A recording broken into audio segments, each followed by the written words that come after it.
And I'm just going to start by saying welcome. I'm Suzanne Herron, the Governor of the Western Canada region, and this is one of our, I think it's our 6th friendship call. And I'll turn the meeting over to Darlene Jameson, our friendship chair, in just a moment. But first, I'd just like to begin by acknowledging that all of us on Turtle Island, North America, South America, and those of us in Australia and New Zealand are guests on traditional land of our Indigenous cousins.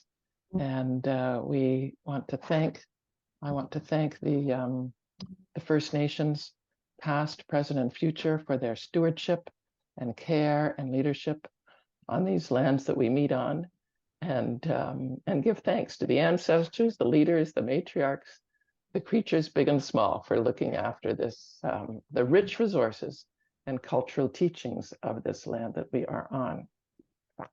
So this Zoom is about the magic of online, not just clubs, but meetings and activities.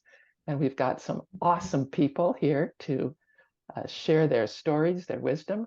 So I'm going to turn it over to Darlene, who is our friendship chair, to get things rolling. Thank you, Governor Suzanne. And I am the real Darlene Jameson, just in case there's a few others still out there. And for those of you who are new to this particular call, Governor Suzanne appointed me the friendship chair. And because no one else had done it before, I made it up as I went along. But one of the things that I think we're all impacted by are stories. And we have so many amazing stories and so many amazing women. And we wanted an opportunity to share those stories. So we've had different themes, but I think a number of us are using online meetings, and also the magic of online clubs and creating connections with some of our younger members. And so for quite a while, I've been thinking about doing this particular topic. And actually, I'd like to introduce Kim from Southeast Asia Pacific. But before that, again, because of the fact that we are have the ability to meet online, I actually connected with Joelle's club, and Kim was there at the same time, even though she was traveling in Thailand and Vietnam. And so we did a side conversation, and it was so nice to meet someone from another part of the world, and all of the amazing things that you are doing with the Southeast Asia Pacific region. And Kim and I are going to help be the moderators of this particular call. Kim, go ahead. Well, thank you, everyone, and thanks for the opportunity to be able to speak today. And I think, you know, as Darlene has said, there are many ways that we can use the online environment now. So there are some online clubs that are fully online, but we also know that there are a lot of clubs that are using bits and pieces in the online world. So your main core business is meeting face to face, but also there's some tools, I suppose, that you can use now to, you know, help your club continue to do what it does best, and that's, you know, to serve and help our women and young girls around the world. So today we do have a number of guest presenters, me being one of them, but we do have some others, and you may have seen with the flyer who they are. We have a fellow person from Southeast Asia Pacific in Maddy, who is from our New Zealand group. So I'd like to welcome Maddy Chamberlain from New Zealand and in our federation. Hi, Maddy. Hello. Hi. We also have Joelle, who is from Central California and who has an online club. So Maddy's club is a bit of a mixture and mainly face-to-face, but it's a young person's club. Whereas Joelle, they have an online club like we are trying to do also. And we do have an apology from Chyla, is that right, Darlene? Schuyler. Yes, Schuyler from the Canada West Online Club. She was unable to join us today, but we do have the president of the Canada West Online Club, Kim, another Kim, but we also invited Elena from Italy. We were trying to do this call in the next day on Saturday for Great Britain and Ireland and Europe, but the time wouldn't work, except that Elena actually lives in Chicago, and so she was able to join us. And what we're going to do is have each of you take turns introducing yourselves and then having a conversation about some of the opportunities and challenges of online clubs and meetings. So Kim, maybe tell a little bit about where you're at with your online club. Indeed. So as I said, I'm part of the Southeast Asia Pacific Federation. So we started to seriously revisit the online club concept back in September. There'd been a couple of attempts throughout the years, but it kind of never evolved. So, you know, as I said in a bit of my introduction when we were advertising this, I'm a traveling nomad. So I'm traveling around the world. It's hard to be attached to a club that meets face to face. And I did try that for a couple of years, where I would go away for about 8 months overseas and then come back and meet with my club. But I didn't feel connected.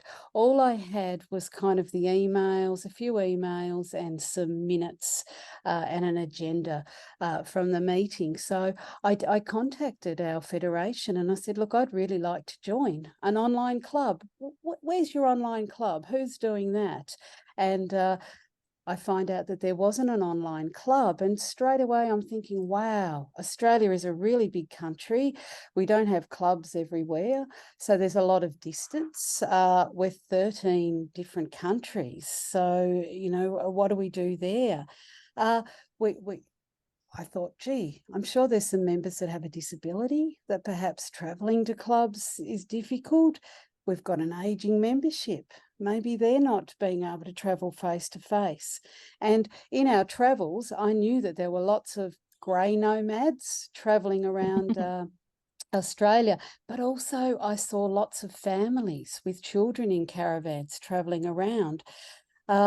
I knew that people had busy lives, and, you know, there were young mums that couldn't attend meetings. And, you know, often when I talk to our older members about attracting more members, how about your daughter, your nieces?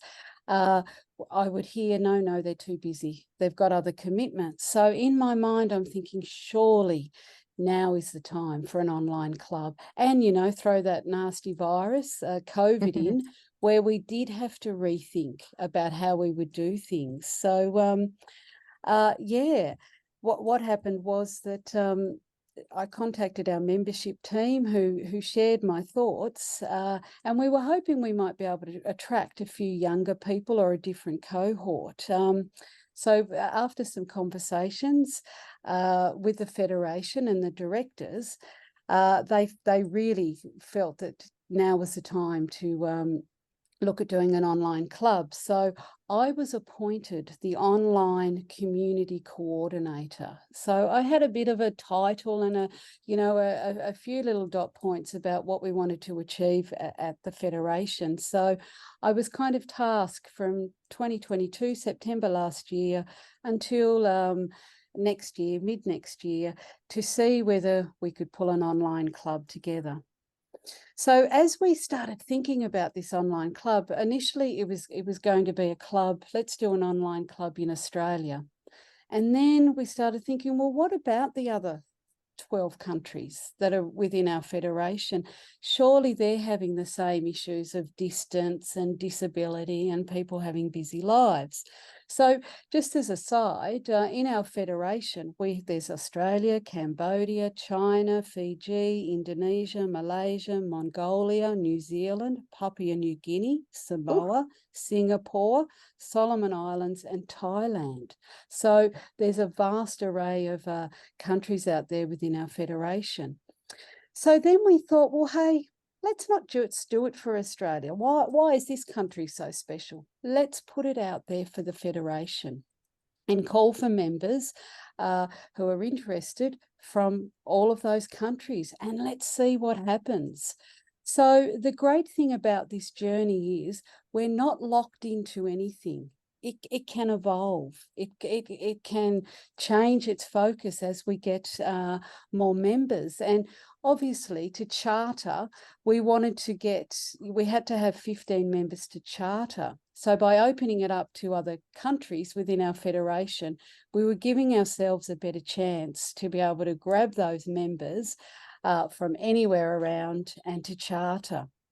So what we also had as a side thing, so we had 13 countries we could call on members. We introduced dual membership for our federation. So that allowed our current members that, you know, maybe wanted a bit more out of Soroptimist. Maybe they were travelling for a short term. Maybe they just wanted to value add to their membership. They could now be a dual member. So a member of their normal face-to-face club and then pay a 25% capitation fee of our federation fees to become a dual member. So we've actually attracted both dual members and members from all around different countries. So currently we're looking to charter, because the other nice thing that happened throughout this journey was we were meant to have 15. Our constitution said you need 15 members to charter. We've actually lowered that now to 10 members. So we only need 10 members to charter. They can be dual members or they can be new members. So I'm pleased to say that we have a mixture of people from Australia, New Zealand, China. We have some new members from Vietnam that we've never had before. So, and myself, who's been travelling around Southeast Asia, and our dual members. So there are 14 of us now, and I'm pleased to say that we will be able to charter very shortly. So we've been operating as an online community until we charter, but you know, in the next couple of months, we'll be able to charter as an official online club of Southeast Asia Pacific. And I'll talk about, yes, very exciting. And I'll talk a bit more about, you know, some of those challenges and what we hope to achieve moving forward. So that's a bit about us. Maybe we'll go with Joelle. Yeah. I was going to say, are we going to do questions, or we'll just go through? I think we'll go through and introduce our speakers. And our next one is Joelle. And Joelle, you can talk about yourself, but also that you, you said was your baby, that you wanted to charter your club. So introduce yourself and tell us a bit about your club, please. So I'm Joelle. Yes, I'm Joelle Leder-Rule, and our club has chartered about 2 years ago. December will be our 2-year anniversary. And Loretta is also online here. She was our charter president. And for 2 years, I believe, almost, or at least a year and a half from when we chartered until the next year. And I just really had an idea back around 2018. So before the pandemic, before we had COVID and all the restrictions, and before anyone knew like what Zoom was, and it was a, you know, day-to-day term, I just really knew that there would be some way that we could probably meet online. I live near Yosemite National Park in Central California, in kind of a small town. Loretta, which is also on here, she lives kind of more like by San Francisco, so a little bit more closer. The ability to have a club and a lot of members, you know, in a short relative distance. But for me, I live in a smaller town where we're few and far between. We do have a club, but even if you try to travel, an in-person club, I should say, even if you try to travel to the next town over, it's 45 minutes, you know, so some of those ladies didn't want to be traveling at night, or, you know, they don't like to drive after dark, those types of things and those challenges. And this is, of course, all before the pandemic. So before we were comfortable being out in person and those types of difficulties. So I just really wanted to get something started, and the ability to start something in my district or our region. So now it's a region club, not just a district. So it's just in Central California. versus Kim's is in the whole federation. So ours is just in our region for 32, 33 clubs. We have about 800, 900 members in our region in Central California. So we're a little bit different than what Kim's trying to do, but I love it. So everyone's going to have different challenges and things starting. And then kind of fast forward, we did charter, and I can always talk more about that later. But I just, again, like what Kim said, it's distance. It's now, of course, maybe people don't want to go out anymore. They're not comfortable being around people. They just are comfortable being at home, or they're traveling more, or they have kids, or they're school teachers.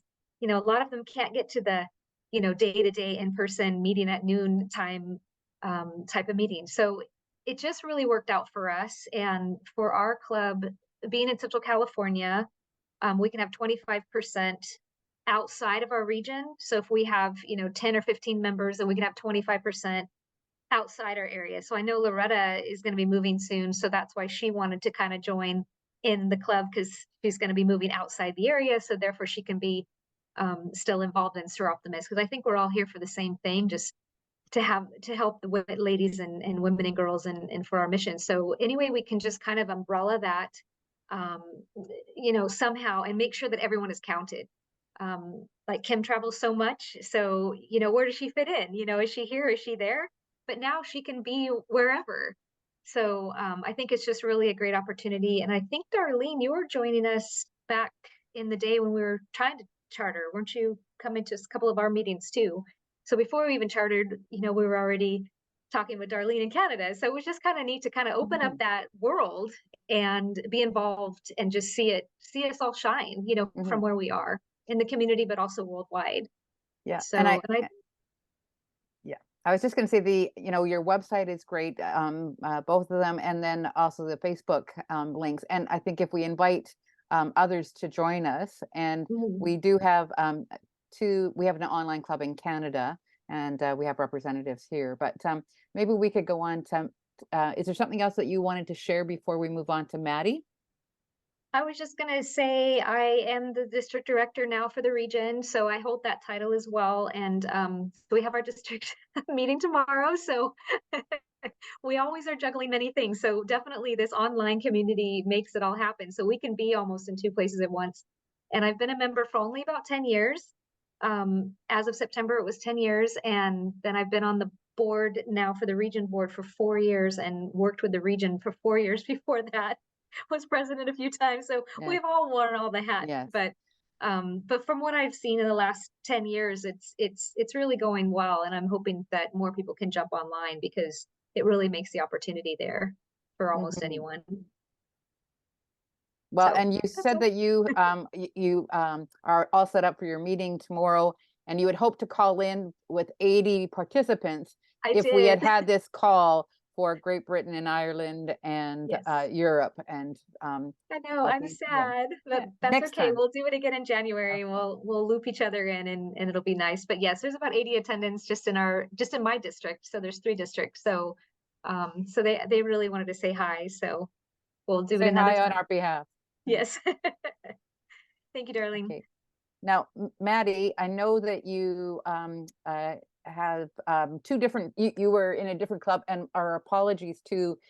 We've misspelt on some of our documentation or invitation the name of your club. We didn't add, we've missed a letter. So that is okay. So I'm Maddy.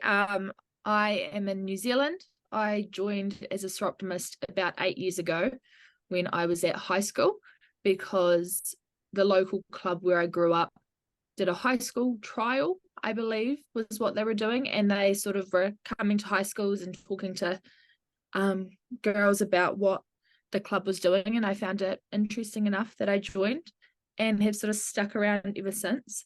I then moved to Wellington and got in contact with the local club here because I wanted to get more involved, and loved it, absolutely love it, and still love it. But I started to notice that there was a big age difference. And also I knew so many friends or people around me who I could see as being Soroptimists, but I could see how the current setup may not have been the right fit for them. Like I said, I enjoyed it, but for some people they had different, everyone has different needs, right? And so I started thinking more and more, how can we get more young people along? How can we get young people to join? And it actually worked out that the best strategy we came up with was to create a whole separate club targeted at young members, so that way we could sort of cater it to the needs of young members, which we did. We chartered the club at the end of 2021. And we aren't an online club, but a lot of what we do is online. And that began with our charter, which was virtual. And even we were very fortunate that the international president at the time, Sharon Fisher, who's on the call today, was at our charter ceremony at the end of 2021. And then I guess from there, a lot of what we've done has just been online, because that is just how we sort of work in our lives. I think we're very fortunate in that regard, that we've sort of grown up with new technology, and it's just sort of a part of us, sometimes too much, I think.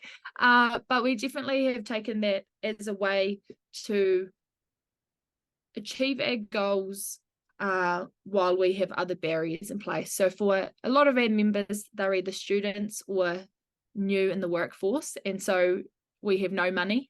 We are limited for time, and so doing things online has been a great way to navigate these different challenges, I guess, which I think we'll talk about a wee bit later. But so far we have done most of it, actually a lot of our meetings are online, just because everyone's busy and in different places, so we still do it online, but we make sure we have social gatherings to get everyone together to see each other. And we're lucky that Wellington's quite a small city in terms of it's very close to one another. We can catch up pretty easily.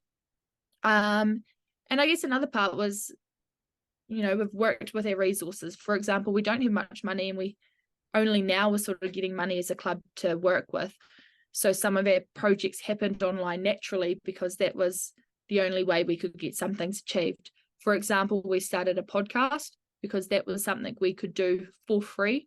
And that's what we put together, because that was something we had just figured out how we can still do something for the national project here in New Zealand, but in a way that we were able to assist. And our recent project, which is to fundraise for our club going forward, we created a recipe book, which we created a virtual version as well. So that way, hopefully we can share it wider, and I'll send the link around if anybody wants a baking recipe ebook. I'll put the link around, but that's something as well we sort of put together, because again, we could do it with limited resources, and we just sort of utilize the online space to do so. So yeah, we are very much a hybrid club, I would say. We're not necessarily an online club, but we do a lot in the online space. Yeah, I think that's me. Well, and I think, again, if all of us could put in the chat where you're from, and if you have a great website or the podcast, let's share those, and so that others who aren't able to be here, maybe we can share them later. And do look at the book. It's a great fundraiser, and I do like the story behind it. But maybe we'll just move on for time's sake right now to Elena. And what was nice is that we started off with Southeast Asia Pacific with someone who's just starting their club, also a club that's been around for almost 2 years. How old is your club, Maddy? Would be 3 in a month's time. 3 years? No, 3 months.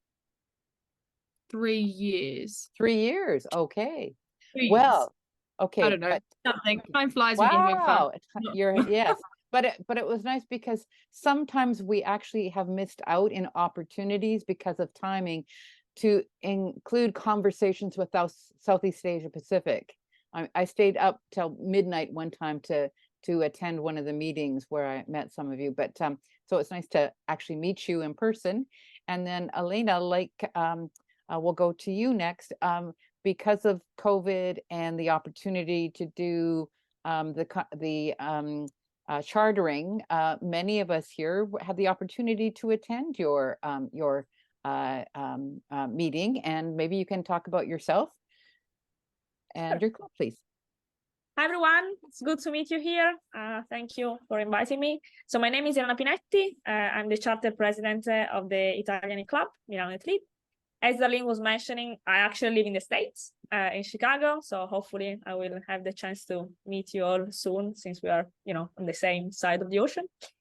My day job, I'm an astrophysicist. So I look for like new particles in the universe. That's what I do. And that's in the background. That's the place where I work. It's like Fermilab. It's like a national lab next to Chicago. So a little bit about the story of my club. I know many of you were there, and it's good to see you again. But maybe for some people, it's not that, that story is not that familiar. So the story of my club started in 2019 because the Union of Italy organized each year a leadership course for young women. And it was really an inspirational experience. So together with other 3 ladies, we kind of wanted to create something to empower other women, so a sort of association. And at that point, we thought like, well, we kind of already know one association, so why don't we reach out to the president and the elected president of the Union of Italy, and we kind of propose this idea of like creating an e-club, a virtual club. And the reason why we thought of an e-club is that many of us live in different cities. So that kind of made sense to us at the time. We couldn't just find one city where all of us live, because we're all like scattered around. So what you need to know is that at the time, the rules of the European Federation didn't really allow to have e-clubs. So we started as an experiment. So we're like the first experiment of the Union of Italy. And then the rules finally changed. And in January 2021, so 2 years later and almost 3 years ago, we were chartered. And I see that Sharon Fisher is here. And at the time, she was the president of our amazing organization. And she did the candle for Soroptimists International in our charter ceremony. Now we are like 40 members in our club. We're all below 35 years old. We all live in different countries, even in different continents. We have a great time. It's great. We love it. And yeah, happy to be here and exchange ideas with all of you. That's going to be great. Well, and I haven't met too many astrophysicists, and I think it's wonderful if the clubs wanted to do an online girls leadership, having the opportunity to have speakers from different countries and also in different languages as well. And I'm wondering, because we've mentioned past President Sharon Fisher, is there something that you would like to add to the conversation about the online clubs or meetings and your 2 years during COVID, and then also I think the chartering of the new club in Kenya? So I'm putting you on the spot. My apologies, but I'm okay. Well, that's never a problem for me. The online clubs are so good. I know when I started my presidency, of course, 6 weeks in, we had COVID, and everybody said, "So what are you going to do?" Like all of a sudden, I'm supposed to know everything. And I said, "Well, we'll get a Zoom." I think I said this in Dublin. We'll get a Zoom account and learn how to use it. And that's exactly what we did. And we found so much engagement with the members, especially during COVID. So everybody was quite willing to get involved online. It really worked well. And it's so exciting to see all these clubs popping up now. And, I think it's really good for the organization, especially like even this hybrid model, because everybody thinks you have to go for dinner or go for breakfast or go for lunch and sit. And we're all so busy, that we want the camaraderie, but the business can really be done online many times. So, and I'm leaving on Tuesday for Africa, for Kenya. And I'm visiting our President's Appeal project outside of Eldoret in Western Kenya, pardon me. And, but we're chartering a club of 35, 22 to 30-year-old African gals from Kenya, who will be an online club. So that's really exciting. And there's 8 of us going, and we're 7 of us going. There's 8 going to be there for the charter that are going to participate in the charter ceremony. So again, it's growth, but it's exciting.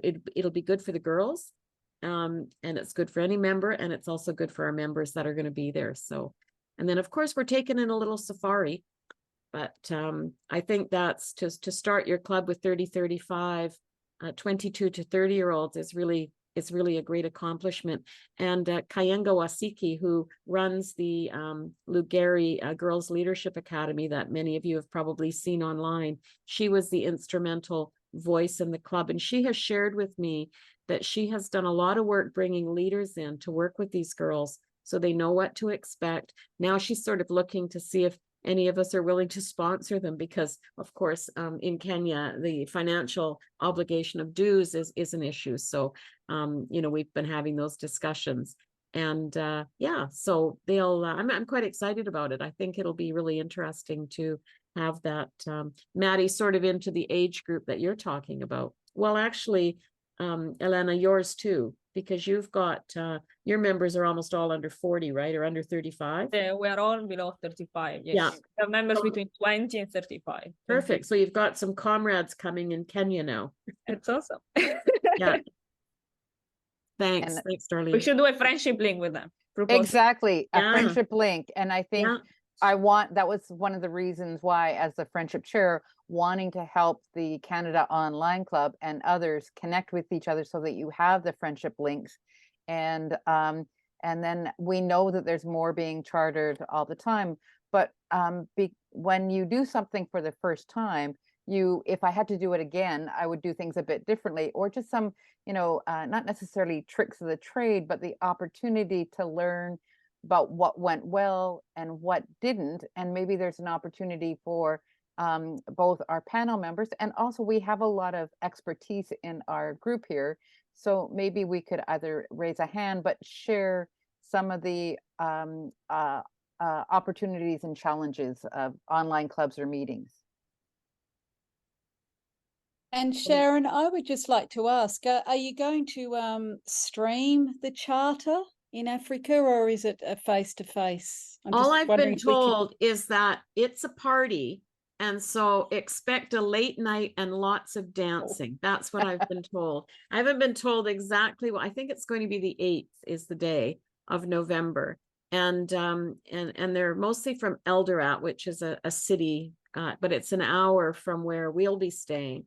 And I haven't been informed yet if they're coming to Kayenga's place or if we're going to Eldoret. So if we go to Kayenga's, I'm sure there might be an opportunity. We've got with us Sue Riney, who used to do the webinars with me. Most of you might know her. Her and her husband are coming, and they have offered. Kayenga wanted us to all tell her what we could do, what our skills were. And Jim and Sue offered, because Jim is a videographer, and Sue does the Playhouse. Her volunteer gig is the plays and directing plays and singing. So they are going to do a whole video of our trip, which I think is going to be amazing, because then we can share, right? Yeah. Always did you get good pictures, and did you get a good video, you know? Yes. So it should be good, and we certainly can share that in if we can't do anything else. Yeah, I think that Colleen Penrolli had some information that she's been corresponding with Kiange, and she has a raised hand as well. Colleen. Yeah, Kayenga told me that the charter ceremony will be on Zoom. However, I'm not entirely sure what time it will start, because apparently things start at kind of random times whenever they're ready. So it might or might not be 5 or 6 a.m. Pacific time. It will be November 8th. So that's okay. I have that November 8th. If it's all videotaped, or video, whatever the term is these days, that would be great. I would love to share it with my club members. I'm going to butt in and say, because I know that people are getting questions, and please put your questions in the chat. And before we go to those, I'm just dying to know from our 4 brilliant presenters about 2 things really. What are some of the challenges that you've faced and dealt with as an online club, and how have you made it fun? Well, So- I'm happy to start that off. And again, you know, depending on, you know, whether it's a country, a federation, a region or whatever, but, you know, one of the challenges for us has been timeframes, because we are all over different countries trying to get, you know, a reasonable time that's across everyone.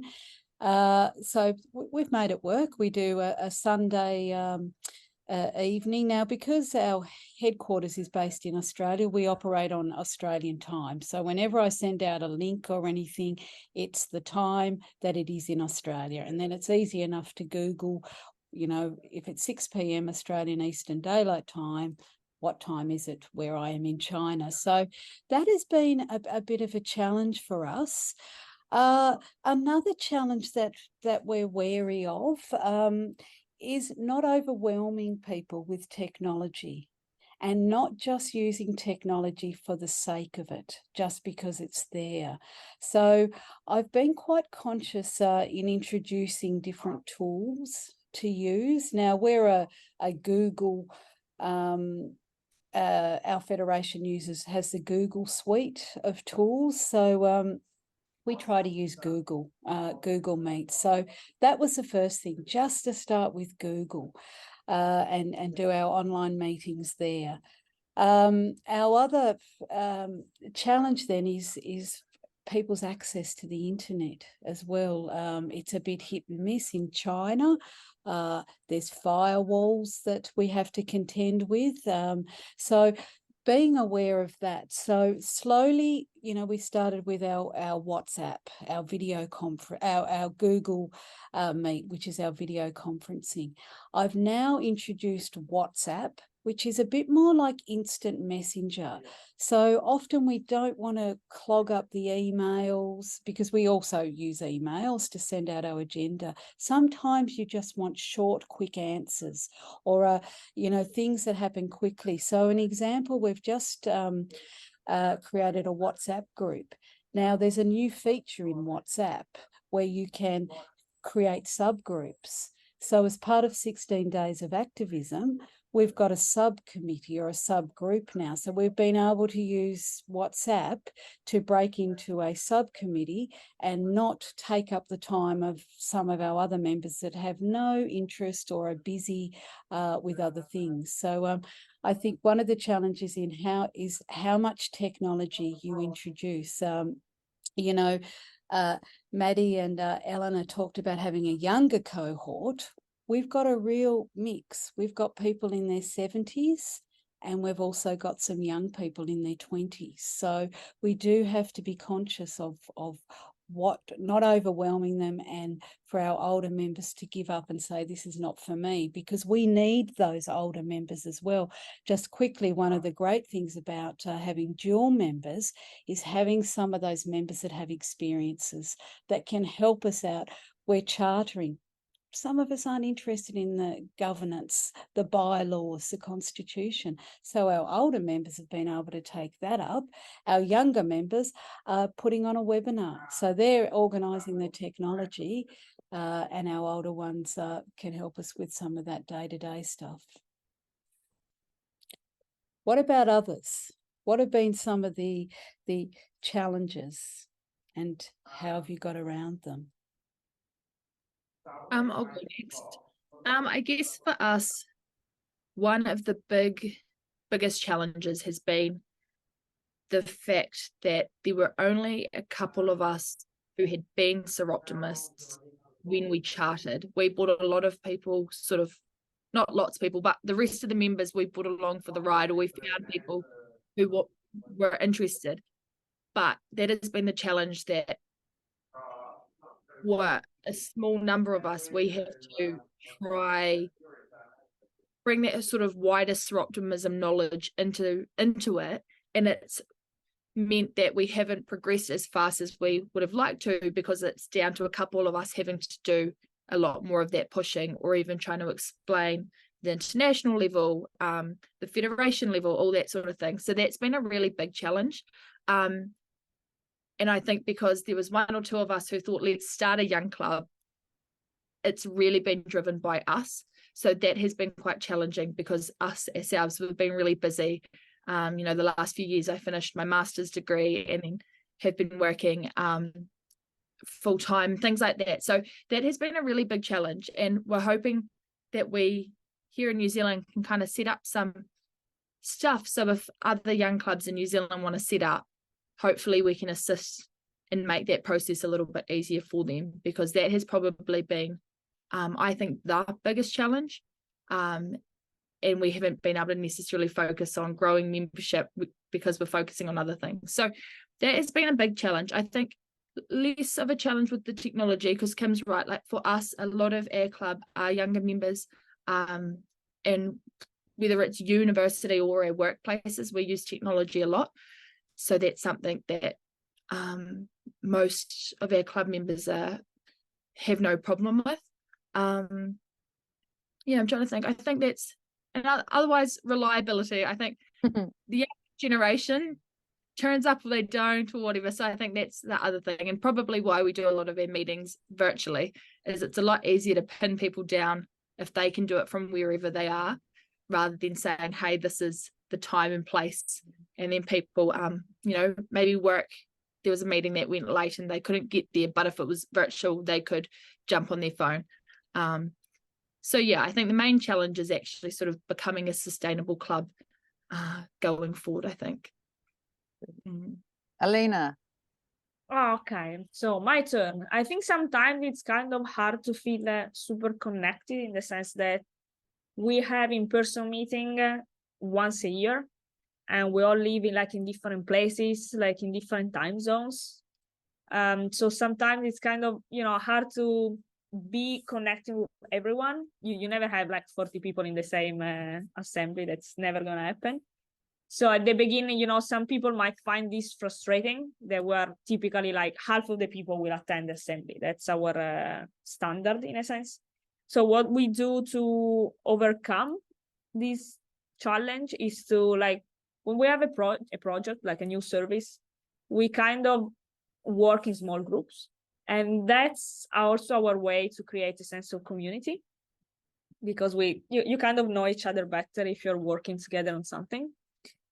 Another thing, like, since one of the questions was like how you have fun. So we organize sometimes like team building activities to better know each other. And in particular, when we have new members. So when we have new members, since we are an online community, how do you get to know each other? So what we do is that we pair, every time someone wants to enter in our club, we pair this person with one of our members.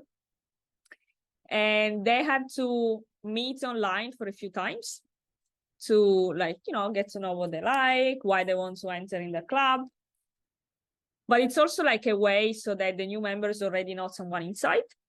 And then at the end of the process, we organize like a surprise games. So we have like an event where all the new members enter the same time. And our extension chair, which is the person that connects all the people and take care of all the new members, ask them in advance what are their favorite movies, books, songs. They don't know why they got this request. So they reply. And then during the event, what they do is that we tell them that they have to mimic the titles of their favorite movies and songs and books. And the members of the club have to guess, you know, what the book is about. So this is like a fun way to, you know, have fun together and know something more about that person. So this is like one example of a team building event that we organize. So yeah, that's what we do.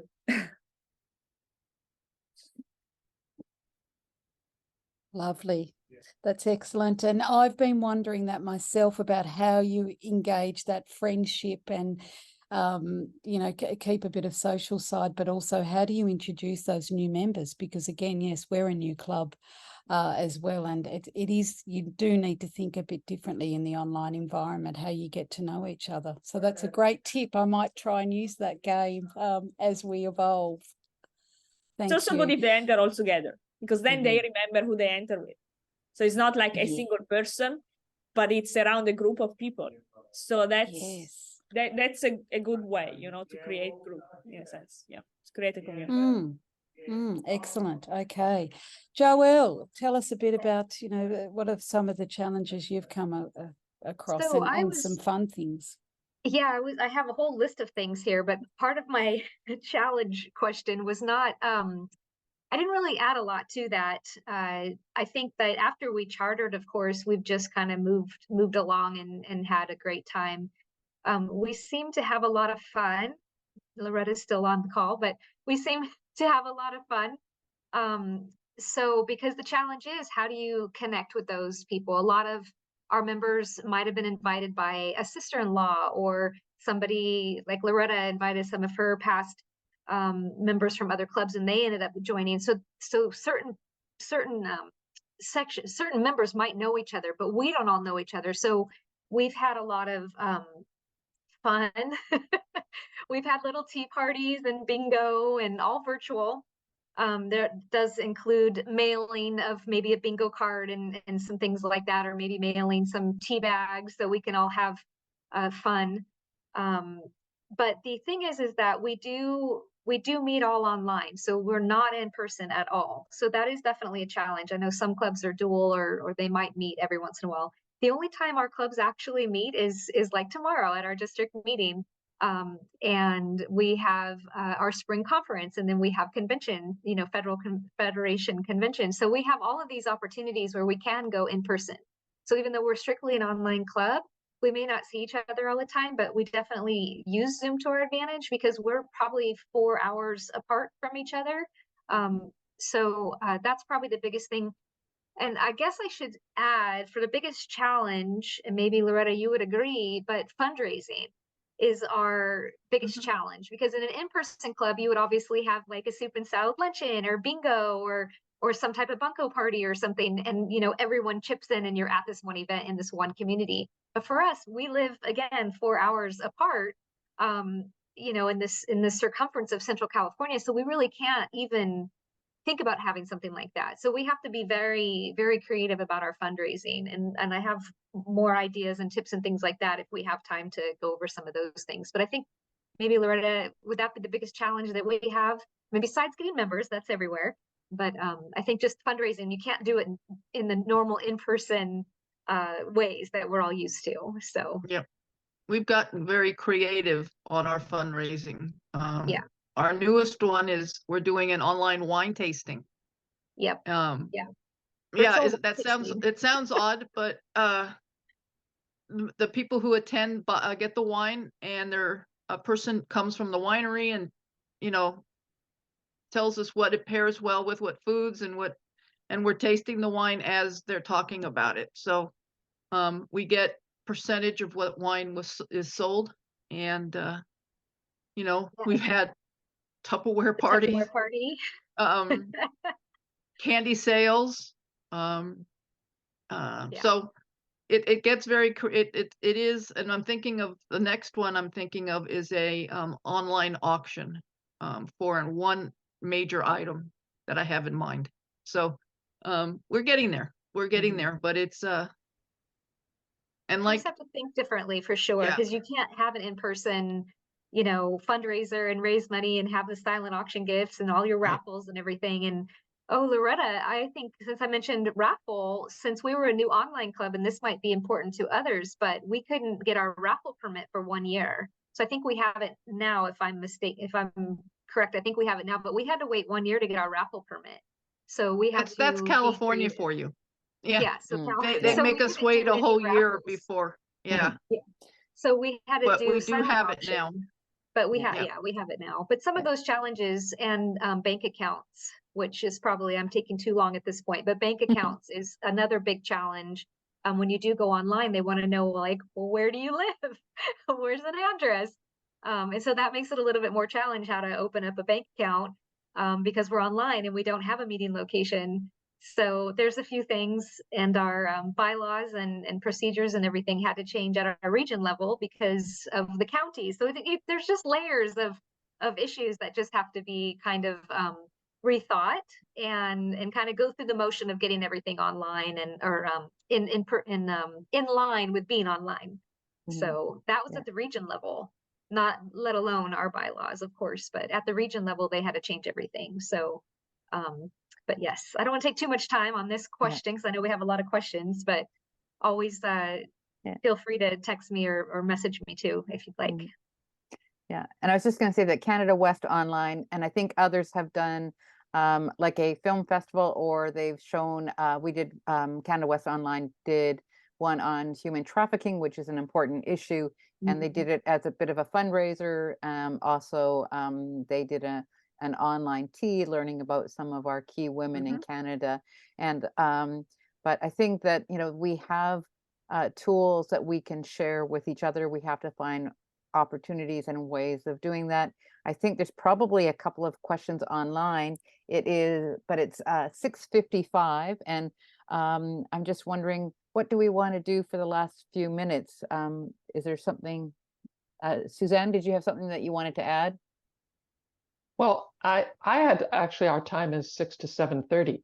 So I think we've got a bit. Yes, we've got a bit more time. So yeah, so what yes. And hopefully about quarter after we'll go to, we have some questions in the chat, so I'll bring those up in about in about 15 minutes.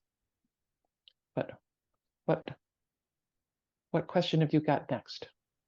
I'll just quickly add to that last one about how it is definitely about being more creative on the online space. And I know a club in New Zealand that is quite a small club this year held an online quiz, and they're an in-person club, but they had a quiz online and they just charged teams to enter, and that was really successful. And I think that club even has maybe 5 people, and they still managed to raise money that way. So there are definitely ways to do it, and ways to be just got to think outside the box a wee bit. And not just, excuse me, and not just online clubs or hybrid clubs. Any clubs could pick up some of this, you know, different way to do fundraising. And that's what I think the beauty of the tools that we've got now on the online platform is. Face-to-face clubs can pick up some of these things. Excuse me, I have a frog in my throat. I suppose I just wanted to share, and this is leading into what are some of the good things and the strengths and the fun things that we do in our club. One of the questions I got asked a lot when we were calling for members and wanting our members to share the promotion about online clubs was, well, what are you going to do? What's an online club going to do out there? And, you know, I would say to people, you know, in some ways it's like a face-to-face club, except it is online. We have monthly meetings. It's online. We're just not sitting around the table. So we have a monthly meeting. Everyone logs in. There's an agenda. There are minutes taken. We have our federation initiatives. So for the year, our federation has 4 focus areas. So we can piggyback on that. And that's like the 16 days of activism, International Day of the Girl Child, those kinds of things. Now, where clubs might do a display or have a guest speaker come to their meeting, again, we can do Facebook posts, we can use social media to educate people, we can put on webinars online, and we can get a big, broad cross-section of people via our webinars. We could charge them money if we wanted to add that as a fundraiser. Another thing that we do is we partner with other clubs. So there might be a face-to-face club that has some contacts about putting on a webinar, but don't feel comfortable with the technology. We can help with the technology, and the club can use their contacts. Another thing that we do is online petitions. Again, we can create the online petition. We can write a letter to our members of parliament, but then we can share it with the rest of the clubs that are face to face. So we see ourselves not only as our, service to women and girls outside of Soroptimist, but also to our sisters within Soroptimist is a way we can help people. So we think that's one of our strengths. for an online club. Hmm. I would be interested in hearing from some of the others about, you know, what are some of the great things that they are proud that their club does? What are some of the strengths? I can make some examples of the activities that we organize. So we had like a social media campaign that we called Friday STEM, where what we did is that every Friday from the 11th of February, which is like the International Day for Women and Girls in Science, one of our STEM member we publish very short video of our one of our STEM member where they explain what their job is about, why they're passionate about science, and why science is cool. And that's like a way to be role models, to show that women do science. And that's, you know, it's like a completely fine job. And it's a way to inspire like, you know, younger girls to enroll in a scientific program and have a scientific career. So that's one example that, you know, cool projects that we like and that we can easily do as a e-club, and it doesn't cost anything. I think like a lot of very cool ideas don't cost any money. Other stuff that we did is so we organize some online events on like how to do like financial planning. So these were also like type of events that we organized. We organize events on paternity leave, because in Italy, paternity leave is kind of a issue compared to the Northern European countries. Women get 5 months, men get 5 days. So that creates a huge disparity also in the workplace. Because if you are a man, you know that no matter what they happen in their private life, they will be at their desk. If you are a woman, that might not be the case if she becomes a mother. So that creates like an effect in society. So we kind of create a sort of social campaign based on these events, and we team up with also other associations that are asking for equal paternity leave. We organize events with like important people of our society, women, like in top in journalism, and we have like ex-ministers.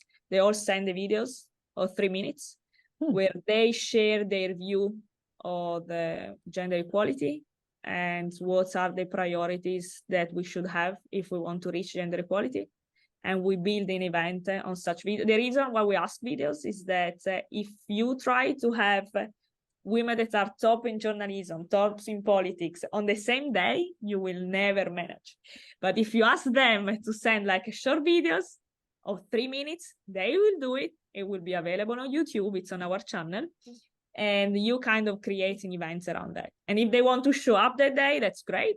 If they have no time because they're super busy, it's also fine. But they still send their opinion. It's a nice way to collect also ideas and have a discussion over them. So yeah, these are, I think, ideas. And our charter project, I don't know if I mentioned that. So our charter project is a school diary.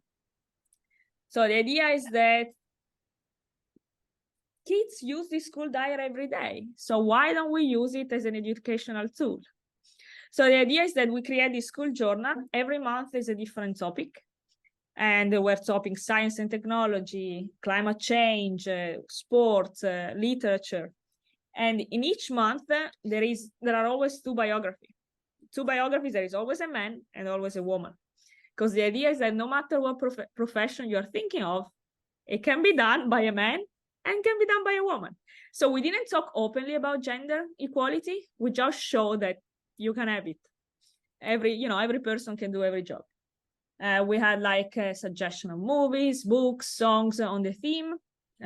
So yeah, and our diary, I think it was also a good example of how our organization can be very helpful, and the fact that we are, all these clubs all together can really make a difference, because we create this diary inside the club, everything, the design, the content, all the illustration, everything was done inside the club, and it was an amazing way to work together. But we had really a hard time finding a publishing company that wanted to pay out of their pocket, because it cost a lot of money to print. And one of our members in the Soroptimists of Italy had some money from the European Union in a bigger project. It was about going to middle schools and bring scientists in this rural community. And they decided to adopt our diary as an additional educational tool. So that's also show like the strength of being inside Soroptimist. So yeah, that's another example of project that we did. So yeah. Excellent. Okay, Joelle, have you got some more things to add? Yeah, I was going to say that before we even chartered our online club, we are in Central California, and California is #1 out of the United States for human trafficking, is according to these stats that I always read. But Fresno is kind of right in the middle of California, so we are right in the hub of a lot of cases and a lot going on. So when we wanted to do some type of a project or program, of course, again, we're online. So, you know, you can't just go down to the closest, you know, women's shelter or something. So we started working with the FBI. And so particularly the FBI Victim Services, where there's 2 locations. So it kind of one closer to San Francisco and one kind of closer to us in Fresno. So we can make what we call dream bags. And we have a list from FBI Victim Services, and they put down exactly what they want in a bag. Full-size toiletries, you know, certain type of pads, not tampons, you know, nail polish remover. So there's just specific things that we have to buy, and it's a list. And it's about, if you go to the Dollar Tree, you know, things used to be $1 each, but now they're like $1.25 each plus tax. So it's about $40 a bag or so. And then we've added pajamas, which would be an additional cost. And sometimes we get those donated, or a certain member might donate $100. And so we can get some pajamas to fill the bags. And Loretta, I don't remember how many we've done, but we did 70. 40. I think Yeah, we've done 70 bags since total. since we've been chartered, or even before we were chartered. Yeah, I think we did almost like 40 before we even chartered. So Yep. we've Maybe continued we're over that. 70. Who knows? Yeah, but we continued that. And like, again, before we were even chartered, we already had these bags going to FBI Victim Services, and then they just let us know when they need them. And so we put you know, a bag, so everything's in a bag for them, because a lot of times they don't even have like a bag or a backpack to put their items in. Sometimes they're stripped naked of everything. So it just really helps them have pajamas or something to wear. And we put like flip-flops or some slippers, depending on what we can find. But what's really important is the card that we put in there. So we handwrite like a little thank you card, but we handwrite a little note, and it just says that, you know, you're special and we appreciate you, and all these nice things that you'd want to hear if you were in that type of situation.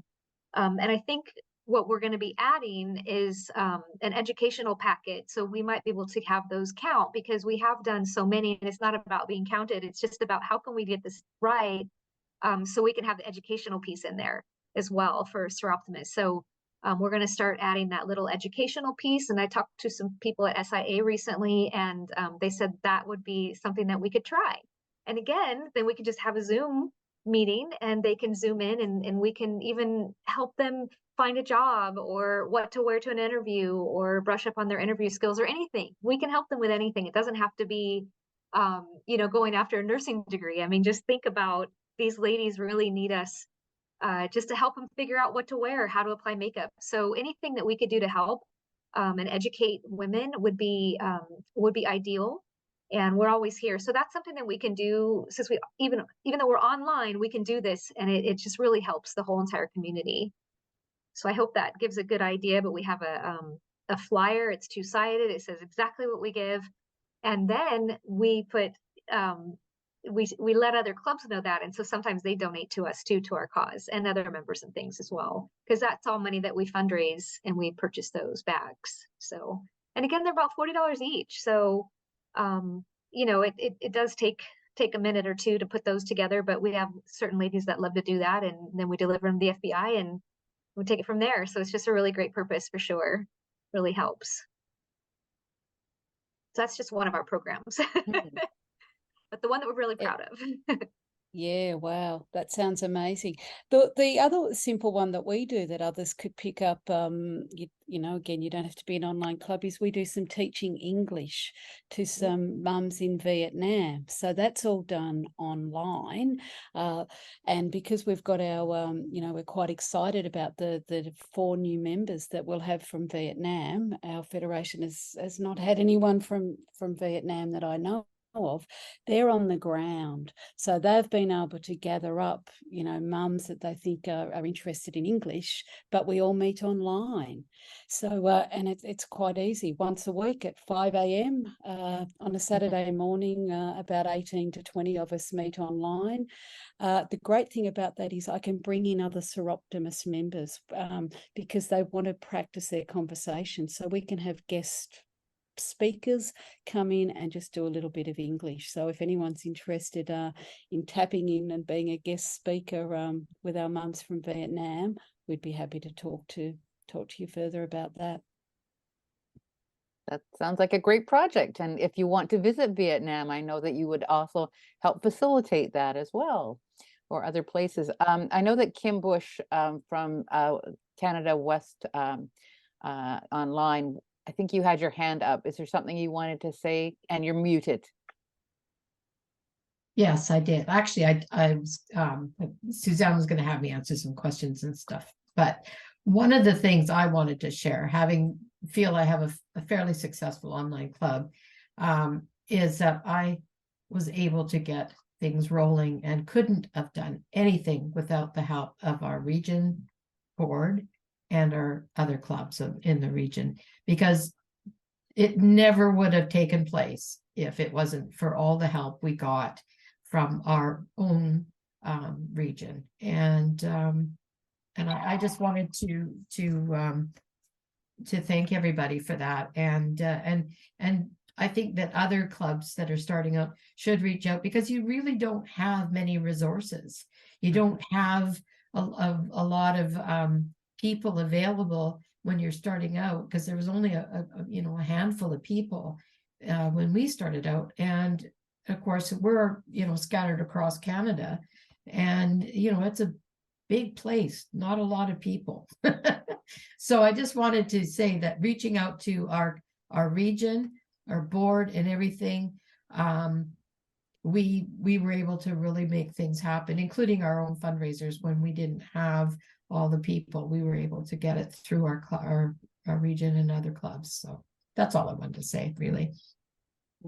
And you have the benefit of having, you were part of a club that had since folded. So some of you were orphaned. You also have some people who are new to the organization or have been dragged along to meetings for many years, like my friend Pam McDonald, who's here with the online club. And she actually has just done 3 African safaris, but she travels from coast to coast and internationally as well. But again, it's a small world, particularly if you are a Soroptimist or a Soroptimist. And that I think opportunities like this are really important. I like to beg, borrow, and steal with acknowledgements, but if you want to do something like this, you can host this type of an event as well. Absolutely. You just use technology so that it goes more smoothly for everybody, and you're not all using the same name. But I think we had a chance to really meet a lot of amazing women, and I know that we probably have time for a few questions or comments. Suzanne, can you see something in the chat that we might need to address, or we only have a few more minutes? Yes. So Governor Angela from the South Central region has a few questions. One, her first question was, what is the fee structure? So maybe we can get some quick answers to that. I was going to say that for our fee structure is whatever we need to pay for like region fees and our federation dues. So that's, kind of what everyone would pay if they're a member, I would assume. And then we have a little bit of padding on that. So I think it's maybe only $50, and we just pay annually. So it's close to $175 or $200, I think, a year. And then, of course, we have fines and happy dollars, or, whatever you want to call them, to raise extra money. But there is really, it's the same membership fee that anybody would be paying. Yeah. And then we just add on a little bit. We don't have any like lunches or anything like that we have to add on. So I hope that's helpful. Right. That's pretty What are much happy the same fees? for What are us. happy fees? The happy dollars. Happy dollars. Yeah. So when we meet each month, another way to raise money is different organizations, they'll have, like fines or, but that's really supposed to be like happy dollars. Like we're excited that we got married, or we bought a new car, or we went to Thailand and Vietnam and New Zealand because we went to go visit Kim. But we just talk about, we had a grandchild or anything like that, and we pay like $5 or $25 or $1. We also have things if we don't wear our badge, and I have another badge too, but our badge and our pins, we'll charge them $1 or $2 for each thing. So it's just another way to raise a couple dollars each time, maybe, $100 a month or so in fines or happy dollars is what we call them, but they're called a lot of different things. So hopefully you all have something like that. I've certainly picked Our up on other- that idea, Joelle. I thought that was a great idea. And at the happy birthday, if it's your birthday, you could instead of getting presents, you could donate some dollars on We behalf have of your that in our birthday. club. Yeah, We have club that idea. anniversary. Yeah, club anniversary, like when you join. So for me, it was 10 years in September. So I don't know if I paid a fee or not for that, but I guess I should be. Or your anniversary, if you're married or what have you, or your birthday or any of those things, you go on vacation, you get a car, somebody came to visit, whatever you want to pay. You get a new member, you want to pay for the new member for $5 or something. It's just something to talk about and just create interest. And again, goes back to building those relationships, because I've done this in-person clubs and online. So it just really helps open up that communication, especially online, right? Because it's a little bit different. Having a meeting online is a little bit different than in person. So you have to really sometimes engage the members to open and have that open dialogue. So, and speak up. So. Darlene, you're muted, but let me, that's great, Joelle. And interesting question from Governor Angela. Do you see Zoom burnout? Because we all use this in our professional lives as well. Yeah. And if so, what do you do? Anybody? We keep our meeting short. Keep the meetings short. We only do it once a month. We keep our board meetings and our business meetings on the same night so that we're not breaking it up. But we make it fun, so it's hard to have a Zoom burnout, because we have speakers at every meeting, or some fun event, so you're not thinking that you're on a Zoom meeting, and it takes your mind away from that. And we wear costumes sometimes. Yeah. I don't. Yeah. We'll have an ugly sweater contest for the holidays, or Valentine's Day. We'll all wear. I don't know if we did that for October the other day. Wear pink, like for breast cancer. So we have different themes and things that we do, and it just kind of creates interest, and it just gets you kind of excited, to be online and wear your favorite ugly sweater contest or your favorite color to whatever the theme is. Or we have our dogs visit quite often. I'm in a hotel room, so I don't have my dog today.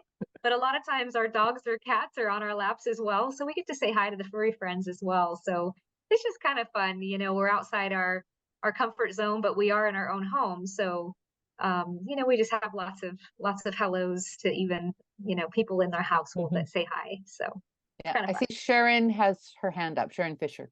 I just wanted to throw something out there that was an idea. I'd sort of forgotten about it, but President Kazaco, past President Kazaco from SIA, and I were invited to the Philippines region for their United Nations Day, which is probably yesterday or today or the next day or something. It's the 24th of October or something. But every year they do this. But when they have their meeting, and it was huge, there was 100 people on the call, but everybody had their screen decorated. So they all had a different background representing a country. So somebody had Canada, for example. So they had multiple pictures, the RCMP with their red surge with a Canadian, like the screen was amazing. Kazaco and I felt like we were the drab cousins that showed up. because we had these blank screens, and it was beautiful. And I think it was by club that they decorated, because some were similar. But I thought that was really a fun idea for something for people to show up, and whatever the theme was. I suppose if it was Halloween, so you might not get dressed up, but you dress up your background. So anyway, I just thought I'd throw that out there. I thought it was kind of a fun thing. Brilliant. Other That's questions? a great idea. Yeah. Really great idea. We might try that, huh, Yeah. Joelle? Be good for Christmas. Yes. Governor Angela, you also put in a question about has SIA addressed dual membership? And I think we'll take that offline and ask our headquarters that directly, because you're right, it would give a real boost, I think, to membership. I'm really fascinated at hearing how it's worked. We've asked for about that, folks here. Yeah, we and have. there is asked a about big that. no-no. They And said yeah. no. What about Have to be within the federation, right? okay, It has to yeah. be within the federation, but see, then you're getting skewed numbers. If you start having people from different, one person in two different clubs, your numbers are going to be off. And We've worked there won't out be a there's correct. some way. There's Yeah, so some way Kim, do you we've know? worked it out. Yeah, we Well, have they worked it just out. said no. Yeah. But Kim, You do know, you 'cause- do you know how they've done it, or we can go and ask at I at your don't know. federation Liz, headquarters. Okay. Liz Butson's on here. She might know. She's a membership convener for Australia, but that was an issue, and we've been able to deal with that. Liz, do you know? Yes, you're only counted as far as the SI is concerned by your primary club, and your secondary club is counted as a membership, but not in official figures. So they run two columns. Yeah. Elena, what Right. about Europe, SI Europe? Do you have the ability to have dual membership? No. Would you like to? I think it would be cool for people that are in the club and they can still be part of a traditional club. I think that would make like a stronger connection between virtual club and the territory. I don't think that any of like my member would leave the e-club to go in a traditional club, but if they had the possibility to be part of both, they might consider. So that's a positive side. Obviously, the other thing to consider is how to treat the fee. Because in our club, for example, we pay $200. It used to be 150, then we decided to pay 200. And of that, 100 goes to the Union of Italy. In a traditional club, it would be 500 euros a year. Ooh. So if you add up, that makes 700. So that should be something kind of considered. Like if there is a primary and a secondary, I think on the very pragmatic and practical side, that should enter into the discussion, Yeah. Yeah.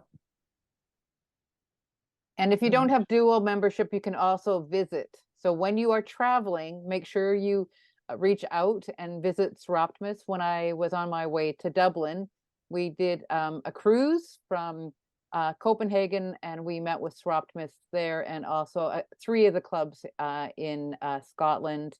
And we have welcomed a number of Soroptimists to Western Canada, and we're happy to, host if you give us enough notice. And it can be a very small world, especially if you're a Soroptimist or a Soroptimist. I think I met Soroptimists like in Africa, US, Europe, everywhere I go. Recently, since it's like work trip, it's kind of becoming hard, because you have to stay with colleagues and do all the networking. But I kind of agree that if like in advance, guys, I'm going to California in January, by the way. Going to be a Caltech if you're around. Gee, I think we have some California people here. Yes, I know. Yeah.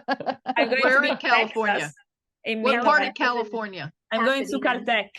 Caltech. Yeah. Oh, you're right. Pasadena. You're near me. You're near us See? up here in San Francisco. At the You very come least, by we and can, stay with me. or host a dinner. They can take you out for dinner. We can take or you to lunch. dinner. That would be great. We should arrange to Yeah, meet. we should. And then I will There's go 4 to of us Texas. up here in the club, so Okay. we can arrange dinner with you. That's great. Suzanne, anything else that we want to add before we all leave? And This is- thank you so much. This is what happens. This is what happens in Soroptimist. So just before we leave, I will save the chat and I'll send it out to everyone. And but from our panelists, what's one, if you just had, you know, one tip or important, you know, notion to leave folks with, what would it be? Yes, Joelle.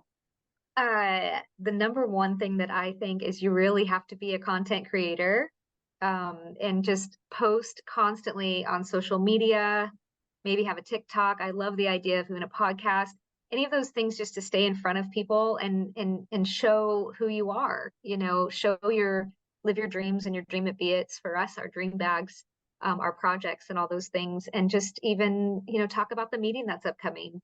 Or the program speaker that's upcoming, because a program speaker can be from anywhere.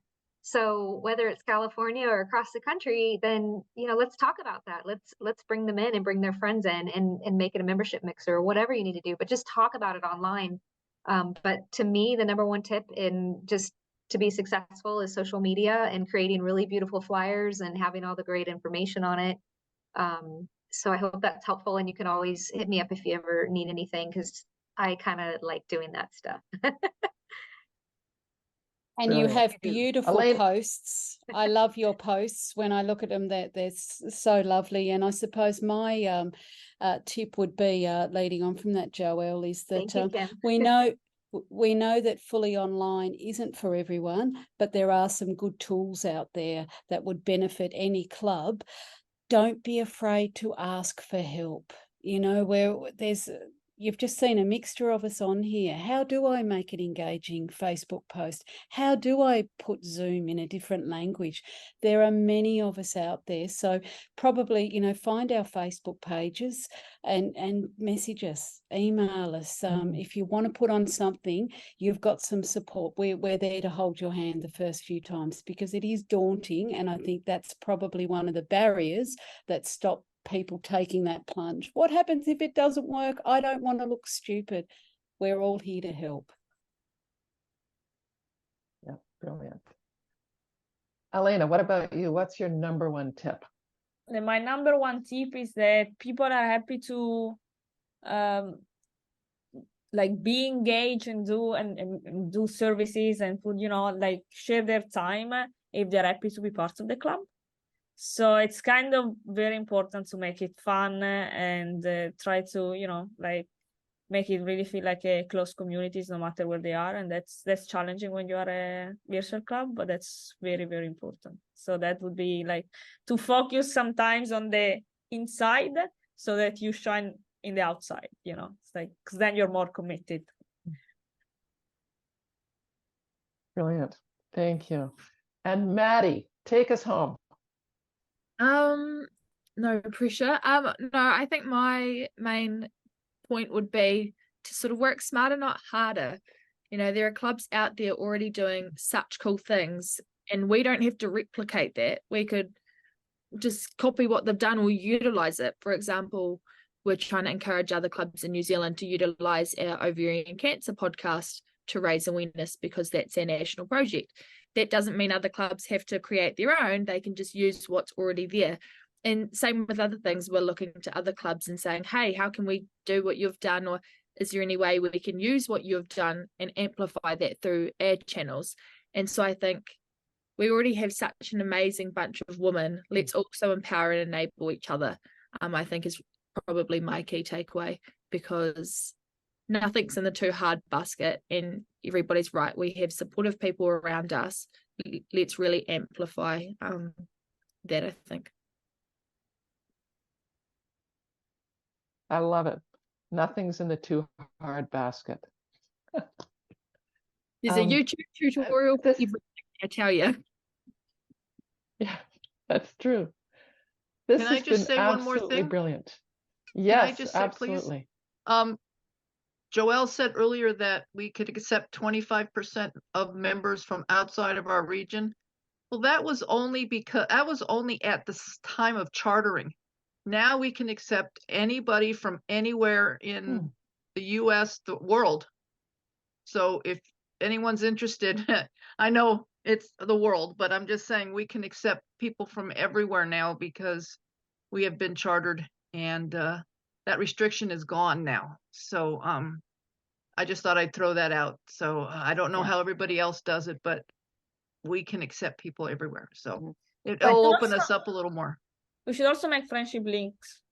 Friendship links, and even if you do not become members of each other's clubs, that you have the opportunity to visit. Many of your clubs post your upcoming meetings or events, and Soroptimists and potential Soroptimists from around the world can attend, which is how some of us met, not all of us. But I think, you know, if you are available and it looks interesting, why not visit? And then you can carry on online connection, and which is what many of us have done. And we know that not everyone was able to be here tonight. It will be recorded. We will include the contact and websites, Facebook links or whatever for our panelists, and that we want to do this call, but having storytellers from Great Britain, Ireland, Europe, and I'm assuming now SI African Federation. So our hope is to do this on January the 27th, likely to be for Pacific time around 9 a.m. or Sharon, if you have a better suggestion. But we need to find those storytellers because we have so much great ideas to share, and you're not alone. And thank you so much for taking time out of your day, whatever time it was for you. And thank you very much.